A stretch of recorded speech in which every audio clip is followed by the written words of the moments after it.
કરીએ આપણી પાસે એના જે કહે છે છેલ્લા ઘણા વર્ષોથી ઓટિઝમ પર જે કામ કરે છે સોશિયલ વર્કર છે એમની સાથે આપણે વાત કરીએ. આપનું શું નામ છે? મારું નામ સુકેશીબેન ચા છે અને હું આ સંસ્થામાં છેલ્લા 20 વર્ષથી કરું છું અને સોશિયલ વર્કર તરીકે આવા બાળકોના વાલીઓ સાથે મારે ઘણું ઇન્ટરેક્શન કરવાનું હોય છે અને એટલે એના લીધે મને આ બાળકોની શું મુશ્કેલી આવે છે, વાલીઓને શું મુશ્કેલી અનુભવો થાય છે એનું બધું મને ઘણું જાણવા મળેલું છે. ઓકે, હા. ઓટિઝમ બેઝિકલી શું છે? એ લક્ષણો એના સિમ્ટમ્સ શું છે? ઓટિઝમ એકચ્યુઅલી એવું છે કે એક કોઈ પ્રકારનો રોગ નથી કે બાળકને કોઈ નુકસાન થયું હોય મગજને અને એના કારણે થાય છે એવું નથી. એ એક એવી કન્ડિશન છે કે જેને કાં તો એક એવી અવસ્થા છે કે જેમાં બાળકની જેને સોશિયલ એબિલિટી જેને કહીએ કે જે લોકોની સાથે ભળવાની કે લોકોની સાથે વાતચીત કરવાની એ ઓછી હોય છે. બાકી એનો આઈક્યુ જેને કહીએ એ તો બિલકુલ નોર્મલ હોય છે. કોઈ કેસમાં આઈક્યુ ઓછો હોઈ શકે પણ સામાન્ય રીતે એ લોકોના બુદ્ધિ આંક જેને કહીએ એ આઈક્યુ તો બિલકુલ નોર્મલ હોય છે.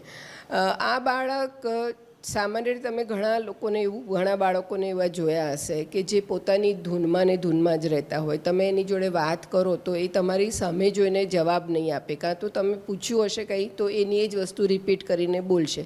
લાઈક તારું નામ શું છે આપણે એવું પૂછીએ તો એ બાળક સામે તમને તારું નામ શું છે એવું જ કહે, પોતાનું નામ નહીં કહે. એટલે આવી રીતની એનું બિહેવિયર હોય છે.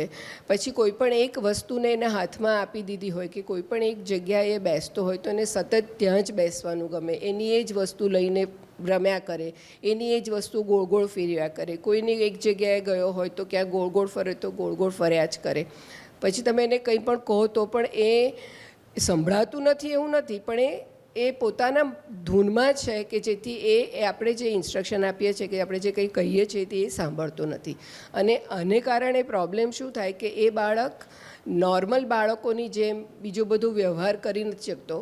એ નથી શકતી એવું નથી, પણ એનું ધ્યાન નથી હોતું, એ સંભળાય છતાં પણ એનું ધ્યાન નથી હોતું. એને કારણે એ નોર્મલ બાળકો કરતાં થોડો જુદો હોય છે. મેં સર્ચ કર્યું હતું ગૂગલ ઉપર ગઈકાલે એ વાત થઈ એના પછી. તો ઓટિઝમ એટલે આત્મકેન્દ્રિત આવો એક શબ્દ મને મળ્યો. તમે જે વાત કરી એ પરથી ધ્યાનમાં આવે છે. તો આટલા સમયથી કામ કર્યા બાદ કેવા કેવા કેસીસ કાં તો પછી એ ઘરમાં માતા પિતા જ્યારે હોય એને ધ્યાનમાં આવે, કારણ કેટલા સમય પછી ધ્યાનમાં આવે સ્વાભાવિક? સામાન્ય રીતે આ બાળકોનું નિદાન જેને કહીએ એ લગભગ 3 વર્ષ પછી જ થાય. કારણ કે જ્યારે બાળક જેને આપણે નોર્મલ ગ્રોથ એન્ડ ડેવલપમેન્ટ જોઈએ તો એમાં જ્યારે બાળક બીજાની સાથે ભળતું થાય ત્યારે આના લક્ષણો આપણને જોવામાં આવે કે ધ્યાનમાં આવે કે આ કેમ બીજાની સાથે રમતો નથી, કે આ હું બોલાવું છું તો મારી સાથે કેમ નથી જોતો, કે કાંઈ સાંભળતો નથી, કે એના ધૂનમાં. એટલે એ ત્યારે ખ્યાલ આવે જ્યારે 3-1 વર્ષનું થાય ત્યારે આપણને ખબર પડી શકે કે આ કંઈક નોર્મલ બાળકો કરતાં કંઈક જુદો છે અને એની જેને સોશિયલ એબિલિટી ઓછી છે એવું ત્યારે ખ્યાલ આવે. એ પહેલાં ખબર ના પડે કારણ કે બાળકનો એ પ્રમાણેનો વિકાસ થયો જ ના હોય. 1 વર્ષનું બાળકને તમે બોલાવશો, તમારી સામે જોશે પણ તમને રિસ્પોન્સ ખાલી સ્માઇલથી વધારે નહીં આપે, બહુ ઓછા. પણ સામાન્ય રીતે એકબીજાની સાથે ભળવાનો આપણો જે વિકાસ જે કહીએ બાળકોનો તે 2.5 થી 3 વર્ષની વચ્ચે થાય. એટલે હંમેશા આવું ન પણ કરતો હોય તો ડૉક્ટર એવું કહે કે 3 વર્ષ સુધી તમે રાહ જુઓ પછી આપણે આગળ એનું વધારાનું નિદાન કરીએ. એટલે 3 વર્ષ પછી કરી શકાય છે. એટલે મા બાપને પણ આ વસ્તુ જ્યારે બાળક આવું 3-1 વર્ષનો થાય, 3-4 વર્ષનો થાય અને સ્કૂલમાં જતો થાય કે બાલવાડીમાં નર્સરીમાં જતો થાય ત્યારે ખબર પડે. કારણ કે બીજાની જોડે ભળતો નથી હોતો, શિક્ષકોને સાંભળતો નથી હોતો, પોતાની ધૂનમાં ને ધૂનમાં રહેતો હોય છે, ત્યારે આનું આપણને એ લોકોને ખબર પડે. અચ્છા, આ જે તમે વાત કરી તો આમાં હવે શું રિસ્પોન્સ હોય? કારણ કે જનરલી કેવું હોય કે એક છોકરો જ્યારે આવી હરકતો દેખાય સમાજના કાં તો પરિવારના લોકો એ ક્યાંક અલગ રીતે એને લેતા હોય છે અને વાલીઓ જે છે કેટલા આમાં એને કહી શકાય કે જાગૃત હોય છે, શું સ્ટેપ લેતા હોય છે અને ક્યારે ધ્યાનમાં આવે? સામાન્ય રીતે તો અમારા અનુભવ પ્રમાણે એવું જોવામાં આવ્યું છે કે શરૂઆતમાં આવું થતું હોય તો બાળકો આવું કરતું હોય તો ઘણી વખત તો વાલી એને સ્વીકારતું નથી, કાં તો એમને ખબર નથી પડતી કે આવું કેમ કરે છે. અને સામાન્ય રીતે લોકો આમ જેને કહે ને કે ઇઝીલી લઈ લે કે ભાઈ ના તો ખાલી બધાની જોડે બોલતો જ નથી ને બાકી બધું તો બરાબર છે. પણ આ વસ્તુ જેમ જેમ આગળ મોટો થાય એમ થોડું વધતું જાય અને પછી શું થાય કે એને રોજિંદા કામકાજમાં ને બધામાં અવરોધ આવે, કારણ કે એ પોતે કંઈ કરે જ નહીં, કારણ કે પોતાની ધૂનમાં બેસી રહે, એટલે પછી વધારે મુશ્કેલી પડે. પણ જો પહેલેથી મા બાપ આ વસ્તુનો સ્વીકારે કાં તો એની માટેની ચકાસણી કરાવે તો આવા બાળકોની ટ્રીટમેન્ટ ઘણી સારી રીતે એને કરાવી શકાય છે. એને જુદી જુદી જાતની થેરાપીઝ આપી શકાય છે, સ્પેશિયલ એજ્યુકેશન કરાવાય છે અને પછી બાળક પોતાનું કામ પોતાની જાતે કરી શકતો હોય છે. ઘણા બધા લોકો એવું જોવામાં આવ્યું છે કે નોર્મલ સ્કૂલમાં પણ હોય છે, ઘણા સારા પ્રોફેશનમાં પણ હોય છે અને ઘણું આગળ આવી ગયા હોય છે, પણ એમના થોડા અમુક લિમિટેશન્સ હોય છે. એ ધ્યાનમાં આપણે રાખી અને કરીએ તો બાળક ઘણું જાતે ઘણું કામ કરી શકતો હોય છે. તો આ પ્રકારે જે વાત કરી એમાં એમણે થેરાપીની વાત કરી, એમણે વાત કરી કે આ રિકવરી જે છે એટલે ઓટો થઈ શકે કાં તો પછી વ્યક્તિ સમાજમાં કામ કરી શકે એ રીતે પ્રોસેસ થતી હોય છે.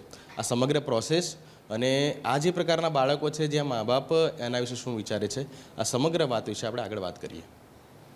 આપણે જે વાત કરી એ પ્રકારે હવે આગળ કેટલાક બાળકો કે જેમને ઓટિઝમના કંઈક સિમ્ટમ્સ જોવા મળતા હોય છે તો એમના માતા પિતા સાથે આપણે વાત કરવી છે કે આ જે બીમારી છે ક્યારે એટલે આ જે સિમ્ટમ્સ છે ક્યારે ધ્યાનમાં આવતા હોય છે અને સિમ્ટમ્સ આવ્યા પછી આપણે શું રિએક્શન હોય છે. ક્યાં નામ है आपका? जी, मेरा नाम रवि कुमार है. रवि जी, आपके लड़का है ना, क्या नाम है उनका? ऋतिक. कब आपको ध्यान में आया कि ओटिज़म ऐसा सिम्टम्स है कुछ? जब वो 3 साल जैसा होने का आया और बोल नहीं पा रहा था अच्छा. और कुछ अलग अलग व्यवहार करता था, इसके बाद हमको महसूस हो कि इसमें कुछ ऐसा सिम्टम्स है. तो मतलब कि मतलब आपने अलग अलग व्यवहार की बात की, तो बाकी बच्चों से क्या आपको अलग नज़र आया या फिर कैसा था? वो बच्चों के साथ खेलता नहीं था, अलग अलग खेलता था और अपने में ही व्यस्त रहता था और कुछ बोल नहीं पा रहा था. इसके हिसाब से हमको लगा कि कुछ इसमें प्रॉब्लम है, इसके लिए हम लोग लेके आए थे. अभी कितने साल का है? अभी 3 साल 2 महीने का हो. तो 2 महीने से आप ये कर रहे हो ये? जी जी. क्या घर में मतलब 2 महीने में आपको क्या लगता है ये कुछ चेंजेस या फिर कुछ बदलाव? हाँ, थोड़ा तो बदलाव है. कुछ कुछ बोलने का प्रयास कर रहा है, कुछ कुछ वर्ड्स बोल रहा है. अब ऐसा लग रहा है कि उसमें सुधार हो रहा है.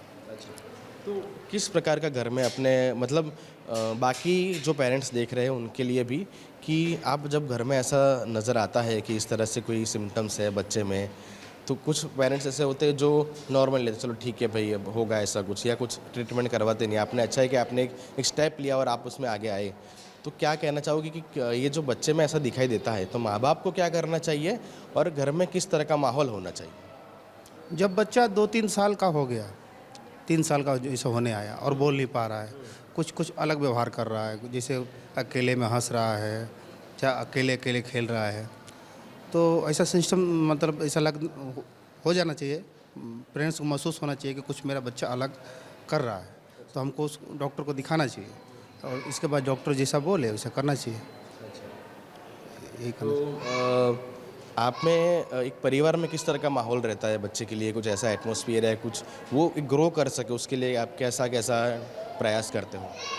उसको बोलने का सिखाने का प्रयास करते हैं, उससे मिलने का प्रयास करते हैं, गेम्स खिलाते हैं. जैसे यहाँ पे लोग सिखाते हैं सेम उसी प्रकार का माहौल घर पे बनाते हैं, उसको ऐसा ट्रेन करते हैं तो उसमें सुधार होता है. તો આ પ્રકારે જે છે એમણે કહ્યું એ પ્રકારે કે ક્યાંક જે છે ઘરમાં એક પ્રકારનો માહોલ મળવો જોઈએ. આપણી પાસે બીજા પણ જે બેન છે કે જેમના ઘરે પણ એક આ પ્રકારના સિમ્ટમ્સ બાળક જોવા મળે. શું નામ છે આપનું? સ્મૃતિ. સ્મૃતિબેન, દીકરો કે દીકરી તમારે? દીકરો છે. કેટલા વર્ષનો છે અત્યારે? અત્યારે 8 વર્ષનો છે. તો ક્યારે ધ્યાનમાં આવ્યું કે એ તમારા દીકરાને, શું નામ એમનું દીકરાનું? શિવાંશ. તો શિવાંશનું ક્યારે ધ્યાનમાં આવ્યું તમને કે આ જે પ્રકારના સિમ્ટમ્સ જે આમનો જોવા મળ્યા છે? એ 2.5 વર્ષનો હતો ત્યારે એને ખેંચ આવી હતી, એટલે અમને એવું લાગ્યું કે કદાચ એના કારણે એને કંઈક પ્રોબ્લેમ થયો હશે. પણ પછી થોડો ટાઈમ થયા પછી બધા છોકરાઓ જોડે રમતો નહોતો અને બોલતો નહોતો, આઈ કોન્ટેક્ટ પણ નહોતો અને સાંભળતોય નહોતો. એટલે પછી અમને એવું થયું કે કંઈક અલગ છે, એટલે પછી એને બતાવવા લઈ આવ્યા ડૉક્ટર પાસે. ત્યારે અમને ખબર પડી કે ઓટિઝમ છે અને પછી થોડી થેરપી ચાલુ કરી ત્યાંથી. એટલે પછી થેરપી ચાલુ કરી પછી થોડો ટાઈમ થયો, પણ એનામાં થોડો અત્યારે ખાસો ફરક છે. અત્યારે એ બોલી પણ શકે છે અને એનું કામ પણ જાતે કરી શકે છે. કેટલા વર્ષ થઈ ગયા થેરાપીને? થેરાપીને અત્યારે મારે 4 વર્ષ થયા. એ 4 વર્ષનો હતો ને ત્યારથી ચાલુ કરી હતી મેં. તમે જે વાત કરી 2.5 વર્ષનું થયું ત્યારે ધ્યાનમાં આવ્યું. આજે આખો જે સમગ્ર જે માહોલ ક્યાં તો બાળકને જે પ્રકારે ઘરે રાખવામાં આવે છે, તો 4 વર્ષમાં ઘરે કેવો માહોલ મળે છે, અહીંયા જે સેન્ટરમાં જે શીખવાડવામાં આવે છે એ વસ્તુ એને લાઈફમાં કઈ રીતે ગ્રો કરે છે? ઘરે જોઈન્ટ ફેમિલી હતી અમારી, એટલે બધા જોડે વાતો કરે એમ કરે એટલે વાંધો નહીં આવે. ને અહીંયા થેરપી જે ચાલે છે ત્યાં બહુ સરસ હતું વાતાવરણ હતું, બધા સ્ટાફ પણ સરસ રીતે શીખવાડતા હતા, એટલે એને વાંધો નહીં આવ્યો. અને થોડું અમે પણ એને પાછળ મહેનત કરતા હતા, જેટલી થેરપિસ્ટ આપતા હતા એ લોકો પણ મહેનત કરતા હતા. ઘરે તમે જોઈન્ટ ફેમિલીની વાત કરી તો ઘરમાં કેવો માહોલ હોય છે આખો? ઘરમાં પણ બધાને ખબર હતી કે એમ થોડું આવું છે, એટલે પછી બધા એ રીતે એની જોડે વાતો કરતા હતા. જે રીતે નોર્મલ બાળક હોય પછી અમે પણ એને એવી રીતે ટ્રીટ કરતા હતા. તો એક છેલ્લે મારે પૂછવું છે કે શું ફરક આવ્યો 2.5 વર્ષનું અને અત્યારે 8 વર્ષ થયા? કેટલા ચેન્જીસ દેખાય? નોર્મલી બાળક 8 વર્ષનો હોય ને અત્યારે જે 8 વર્ષ શિવાંશ જે છે, તો કેટલું અત્યારે એક સિમિલારિટી જોવા મળી રહી છે? અત્યારે જો આમ અત્યારે સ્કૂલે જાય છે, સ્કૂલે જતો થઈ ગયો છે, એટલે ભણે પણ છે. એટલે મને એવું લાગે છે કે એમ પહેલાં કરતાં તો ખાસો ફરક આવ્યો છે, કેમ કે બોલતો જ નહોતો અને અત્યારે જવાબ આપતો થયો છે અને જાતે બધું ભણે છે અને વ્યવસ્થિત બધું કામ પણ કરે છે પોતાનું. એક વાલી તરીકે તમે શું કહેશો કે આવા સિમ્ટમ્સ જોવા મળે તો બાળકોને વાલીઓએ કઈ રીતે એને ટ્રીટ કરવું? કારણ કે તમે જે કર્યું છે એમાં ઘણો ફરક આવ્યો છે, ઘણો સુધાર થયો છે, તો વાલીઓએ શું કરવું જોઈએ? હું એટલું જ કહેવા માંગીશ કે તમારા ઘરે આવું બાળક હોય તો તમે પહેલાં તો એને સૌપ્રથમ એકદમ નોર્મલ છોકરાઓ હોય એની જોડે તમે ટ્રીટ કરો, કેમ કે આપણે એને અલગથી સ્પેશિયલ નથી બતાવવાનું. કેમ કે પછી આપણે એને અલગથી સ્પેશિયલ બતાવીએ તો એને પોતાને જેવી ફિલિંગ થાય કે હું જેમ અલગ છું એમ. એટલે તમે નોર્મલી બાળકને જેવી રીતે ટ્રીટ કરશો તો એને એમ વધારે રીતે એને ફાયદો થશે અને એને એમ સારી રીતે સમજ પડશે. કેમ કે બહાર તો એ જ્યાં જવાનું છે ત્યાં બધા નોર્મલ છોકરાઓ જ રહેવાના છે, એવી રીતે. તો એમણે જે વાત કરી એ પ્રકારે કે નોર્મલ છે, જેમ આપણે કહી શકાય કે દરેક બાળકો છે એ પ્રકારે ટ્રીટ કરવું. એક એ જે કિસ્સો એમણે કહ્યું, કોઈ મિલ ગયા ફિલ્મ જોયું હશે જેમાં રિતિક રોશનનો એક આવો ક્યાંક કિસ્સો જોવા મળે છે અને મા જે છે એના બાળક માટે કેટલી સેન્સિટિવ હોય છે કે નોર્મલ છે બાળક, એ પ્રકારે લાઈફમાં પણ આવો ક્યાંક જોવા મળે તો બાળકો સાથે નોર્મલી બિહેવ કરવું. અને આપણે આગળ વાત કરીએ કે જે પ્રકારે ટ્રીટમેન્ટ થાય છે, જે આમાં જે થેરેપી જે શીખવાડવામાં આવે છે, તો કઈ રીતે આખી પ્રોસેસ છે એના વિશે આપણે આગળ વાત કરીએ. આપણે જે આગળ વાત કરી માતા પિતા સાથે કે જે પ્રકારે બાળકો જે છે જેને કઈ રીતે રાખવામાં આવે છે, પરંતુ અત્યારે આપણે વાત કરવી છે એ થેરાપિસ્ટ સાથે કે જે અહીંયા કઈ રીતે એમને ટ્રીટમેન્ટ આપે છે, કાં તો કઈ રીતનું અહીંયા વર્ક થતું હોય છે બાળકો ઉપર. શું નામ છે આપનું? વેદાંગી ઉપાધ્યાય. વેદાંગીબેન, જે પ્રકારે બાળકો અહીંયા આવે છે, એક તો મને કહો કે કેટલા બાળકો જે તમે અત્યાર સુધી એમને થેરાપી આપી છે અને કયા કયા પ્રકારના સિમ્ટમ્સ તમને જોવા મળે અને કયા પ્રકારે તમે વર્ક કરો છો? ફર્સ્ટ ઓફ ઓલ જે ઓટિઝમના કિડ્સ આવે છે એમનું અસેસમેન્ટ થાય છે અહીંયા. અસેસમેન્ટ થયા પછી જે સિમ્ટમ્સ હોય છે ઓટિઝમના, મેઇનલી સિમ્ટમ્સ 2.5 years પછી એક્ઝેક્ટલી આઈડિયા આવે. So we can't diagnose until then. But એના જે બેઝિક સિમ્ટમ્સ છે એ એવું છે કે બાળક જે નોર્મલ બાળક કરતું હોય એવો આઈ કોન્ટેક્ટ ના કરે, કોઈ સાથે સોશિયલ ના થાય, સેન્સરી ઇશ્યુઝ હોય લાઈક હેરકટ ના કરાવવા દે અને નેલ્સ કટ ના કરાવવા દે, પ્લસ કે જે બાળક બીજા બાળક જોડે મિક્સ થવું જોઈએ નોર્મલ એજનું બાળક, એ રીતના એ બાળક મિક્સ ના થાય, પોતાના દુનિયામાં ખોવાયેલું રહે. અને જે કમ્યુનિકેશનનો ઇસ્યુ છે, જે સ્પીચનો ઇસ્યુ છે એ પણ રહે, પ્લસ સમટાઈમ્સ કોગ્નિશનનો પણ ઇસ્યુ રહે કે જેમ જે બેઝિક ABCD છે કે 1 to 3 જે સમજવાનું હોય એ પણ સમજવામાં ડીલે રહે. કેટલા બાળકો અહીંયા અત્યારે તમારી પાસે આવે છે? તમે દરેક બાળક પ્રમાણે કઈ રીતે એને થેરાપી આપો છો? અત્યારે છે ને દિવસના 16 કિડ્સ આવે છે અમારી સાથે અને એ હાફ એન આવરનો સ્કેડ્યુલ હોય અમારો. અને એમાં કેવું હોય કે જે ફર્સ્ટ અમે અસેસમેન્ટ કરીએ એમાં અમને આઈડિયા આવે કે કયા એરિયામાં એ લોકો લેક છે. અમુક બેબીઝ હોય જે ઓનલી સેન્સરી ઇશ્યુઝ માટે આવતા હોય, અમુક હોય કે જેમને સોશિયલ પુઅર હોય અને આઈ કોન્ટેક્ટનો ઇશ્યુ હોય. તો એ અસેસમેન્ટના દ્વારા અમને ખબર પડે કે કયા એરિયામાં લેકિંગ છે ને કયા એરિયામાં વર્ક કરવાનું છે. સમ બાળક એવા હોય કે જેમને કોગ્નિશન પ્રોપર હોય, ABCD બધું જ આવડતું હોય, બટ બિહેવિયર ઇશ્યુ હોય કે કોઈ જો મેચ ના થાય કે ટેન્ટ્રમ્સ કરે તો એમને એ થેરાપી કરાવીએ અમે. જેમ કે અત્યારે એક્ઝામ્પલ કે શિવાંગ અત્યારે અહીંયા છે, શું જ્યારે આવ્યો તમારી પાસે ત્યારે કેવી સિચ્યુએશન હતી, અત્યારે એમાં તમે કયા પ્રકારનું વર્ક કર્યું અને શું પરિવર્તન આવ્યું? શિવાંશ જ્યારે અહીંયા આવ્યો આજથી 5 યર્સ પહેલાં શિવાંશ અહીંયા આવ્યો હતો. તો શિવાંશનામાં એ ટાઈમે સેન્સરી ઇશ્યુઝ હતા. લાઈક એ હેરકટ નહોતો કરાવવા દેતો, થોડો હાઈપર હતો અને સ્પીચ એની બહુ જ ડિલે હતી અને આઈ કોન્ટેક્ટ નહોતો કરતો. સ્કૂલમાંથી બી ઇશ્યુ આવતા હતા, પ્લે ગ્રુપમાં એને મૂક્યો નહોતો અને જે બેઝિક કમ્યુનિકેશન હોય, કોગ્નિશન હોય, એ પણ ઘણું પુઅર હતું એનું. તો અમે એના પર વર્ક કર્યું કે ફર્સ્ટ ઓફ ઓલ એને સોશિયલાઇઝ કર્યો કે જે નોર્મલ બાળક જોડે સ્કૂલમાં જઈ શકે અને કઈ રીતના પ્રોપર બિહેવ કરવાનું સ્કૂલમાં. તો ફર્સ્ટ અમે એને એ શીખવાડ્યું. તેને અમે કોગ્નિશન પર વર્ક કર્યું કે એને બેઝિક કોગ્નિશનથી લઈને લાઈક ABCDથી મેચિંગથી લઈને કમ્યુનિકેશનથી લઈને અત્યારે બધું જ મેચિંગ કરી શકે છે, લખી શકે છે, બોલી શકે છે, વાંચી શકે છે. પ્લસ કે જે એને આઈડેન્ટિફિકેશન હતું નહીં કલર સાઇઝ શેપનું, એ પણ અત્યારે એને ક્લિયર છે. પ્લસ તમે તે કોઈને ક્વેશ્ચન પૂછો તો નોર્મલ બાળકની જેમ આન્સર આપી શકે છે. હવે થેરાપીમાં તમે બેઝિકલી કરું છું, જેમ કે ગેમ્સ હોય કાં તો પછી એના ઇશ્યુ પ્રમાણે એને કયા કયા પ્રકારની વસ્તુ તમે એને આપો? થેરાપી માટે બેઝિકલી અમે જે એટ્રેક્ટિવ લાગે બેબીઝને, કે જે ટોયસ છે કે પઝલ્સ છે, એ જ અત્યારે તો યુઝ કરીએ. સ્ટાર્ટિંગમાં અમે લાઇક ડિસલાઇક જાણી લઈએ એમના કે એમને શેમાં ઇન્ટરેસ્ટ છે. અમુક બેબીઝને લાઈક મેથ્સમાં ઇન્ટરેસ્ટ હોય, અમુકને મેચિંગમાં ને કલર શેપમાં ઇન્ટરેસ્ટ હોય. તો એ રીતના વેરિયસ પઝલ્સ હોય અમારા જોડે, પેકબોર્ડ્સ એક્ટિવિટી હોય કે જેનાથી અમે એમને સ્ટાર્ટિંગથી કલર સાઇઝ શેપનો કોન્સેપ્ટ ક્લિયર કરાવીએ. ધેન ધીરે ધીરે જે મેચિંગને જે પઝલ્સ છે એ કરાવીએ. કોગ્નેટિવ પઝલ્સ છે કે જેમાં કેલ્ક્યુલેટ કરવાનું હોય, માઇનસ કરવાનું હોય, એ કરાવીએ. ઇન ફ્યુચર પછી બાળક નોર્મલ બાળકો સાથે ડીલ કરી શકે? લાઈક ઓટિઝમનો કોઈ ક્યોર નથી હજુ સુધી, બટ આપણે ટ્રાય કરી શકીએ કે 95% જેટલું બાળક ઇન્ડિપેન્ડન્ટ તો થઈ જ શકે છે. ઘણા બધા એડલ્ટ્સ ઓટિઝમ જોડે જીવી રહ્યા છે કે જે લોકોને ખબર છે કે એમને ઓટિઝમ છે અને they are dealing good with it. So એવું તો એ લોકોને આઈડિયા હોય છે કે એમને ઓટિઝમ છે, સ્ટીલ એ લોકો એમની લાઈફ શાંતિથી જીવી શકતા હોય છે. નોર્મલ બેબીના કમ્પેરમાં 5% જેવું બાકી રહી જાય, બટ 95% જેવું આપણે હોપ રાખી શકીએ. વાહ, ખૂબ સરસ. આપણે આગળ જે વાત કરવી છે કે જે બાળક એમને વાત કરી, થેરાપીની વાત કરી, જે પ્રકારે એમણે વાત કરી કે કયા પ્રકારે એમને ટ્રીટમેન્ટ આપી, પરંતુ એજ્યુકેટરને લઈને કે આપણે એજ્યુકેશન લઈને શું એમાં ચેન્જીસ આવી શકતા હોય છે? આપનું શું નામ છે? અનિલભાઈ. અનિલભાઈ, એઝ અ અહીંયા હાલ શું સ્પેશિયલ એજ્યુકેટર તરીકે જોબ કરું છું. સ્પેશિયલ એજ્યુકેટરનો શું રોલ હોય બેઝિકલી અહીંયા? બાળકોને એકેડેમિક લેવલ ઉપર જે કંઈ સમસ્યા આવે છે એમાં એને હેલ્પ કરવાની હોય છે અને હેલ્પ કરીને એને આગળ લાવવાની હોય. અને એના માટે જે કંઈ એડપ્ટેશન કે મોડિફિકેશન કરીને બાળકને જ્યાં પણ તકલીફ પડે છે ભણવામાં, તો ત્યાંથી આગળ લાવીને એને ભણતું કરવાનું હોય છે, લખતા વાંચતા કરવાનું હોય છે. એક જેમ કે બાળક નોર્મલ નથી, એનામાં ક્યાંક ડિસેબલ ક્યાંક જોવા મળે છે, તો તમે કયા કયા પ્રકારની વસ્તુઓનો ઉપયોગ કરો છો? સામાન્ય બાળક કરતાં અહીંયા કઈ વસ્તુઓનો ઉપયોગ કરવામાં આવે જેના કારણે એમાં ઇમ્પ્રૂવ થઈ શકે? બાળકને પહેલાં જે છે મારી પાસે કે લખતું નથી બાળક, તો એને લઈને અમે કલરફુલ પેન્સિલ, ક્રેયોન, પેન અને છતાં પણ નથી કરતું તો એને સ્પર્શ કરીને આ કરાવવાનું છે. સેન્ડ પેપર ઉપર કે સેન્ડ ઉપર એને આંગળી વડે લખાવવાનું, એ કરાવવાનું. એમ કરીને ઘણી બધી ટેકનિકો, સ્પેશિયલ ટેકનિકો છે, એનો ઉપયોગ કરીને અમે લોકોને આ બાળકોને હેલ્પ કરતા હોઈએ છીએ. અત્યાર સુધી એવા કોઈ એક્ઝામ્પલ કે જેમાં બાળક જે છે તમારી પાસે આવ્યું હોય અને કેટલાક વર્ષો, થોડાક સમય ગયા પછી એમાં પરિવર્તન આવ્યું હોય, સ્કૂલમાં નોર્મલ થઈ ગયું હોય, એવા એક્ઝામ્પલ? મારી પાસે આ બાળક જે શિવાંશ કરીને છે એ 2 વર્ષથી આવે છે. પહેલાં એ પેન્સિલ પણ નહોતો પકડતો, પેન્સિલ બી ફેંકી દઈ, એને પેન્સિલ પકડે એમાં બી એને ડર લાગતો. પણ આજે એ લખી વાંચી શકે છે, પેપરના જવાબ લખીને આવે છે અને કમ્યુનિકેશન બી બહુ સારું કરે છે અને જે કંઈ પૂછીએ એના પ્રશ્નના જવાબ આપી શકે છે.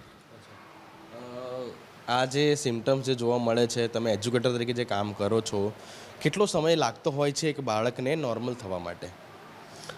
એની અસર કેટલી છે એની પર આધાર રાખે છે, એની સિવિયરિટી કેટલી છે. અને બાળક જો નાનું હોય અને એની સિવિયરિટી બહુ ઓછી, એના સ્ટીમિંગ બિહેવિયર જે છે, સ્ટીમિંગ બિહેવિયર રિડ્યુસ થાય તો એકેડેમિક લેવલ ઉપર એનું કોગ્નિશનલ ડેવલપમેન્ટ બહુ સારું થઈ શકે છે. અને સ્ટીમિંગ બિહેવિયરની અંદર એના જે બિહેવિયરને લગતા હોય છે, મૂવમેન્ટ કર્યા કરે, એકની એક મૂવમેન્ટ કર્યા કરે. અને બીજું એ છે કે વર્બલ સ્ટીમિંગ છે, અને વર્બલ સ્ટીમિંગની અંદર જે છે એ ઇકોલેલિયા છે કે સેલ્ફ ટોક છે, અને eye contact, poor eye contact છે. આઈ કોન્ટેક્ટ જ ના હોય તો બાળક જે છે એ સોશિયલ આઇસોલેટેડ થયા કરતું હોય, તો એવા બાળકોને ભણાવવું બહુ મુશ્કેલ પડે છે. એટલે આમાંથી એક સ્પેશિયલ એજ્યુકેટરે બહુ બધી ટેકનિકોનો ઉપયોગ કરવો પડે છે. એ સાયકોલોજીકલ ટેકનિક છે, એની સેન્સરીને લઈને છે, એના પરસેપ્શનને લઈને છે, આ બધી ટેકનિકનો ઉપયોગ કરીને બાળકને ડેવલપ કરાવવાને લખવા વાંચવાનું શીખવાડે છે. તમે ટેકનિકની વાત કરી, ટેકનિક કેવી કેવી હોય એમ? ટેકનિક સેન્સરીને લઈને છે.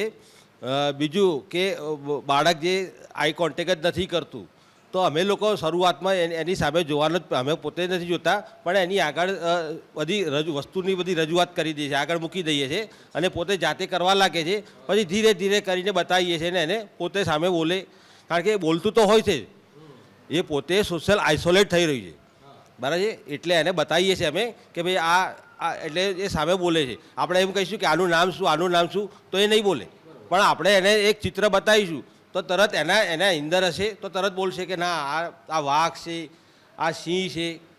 એટલે આ ટેકનિક છે.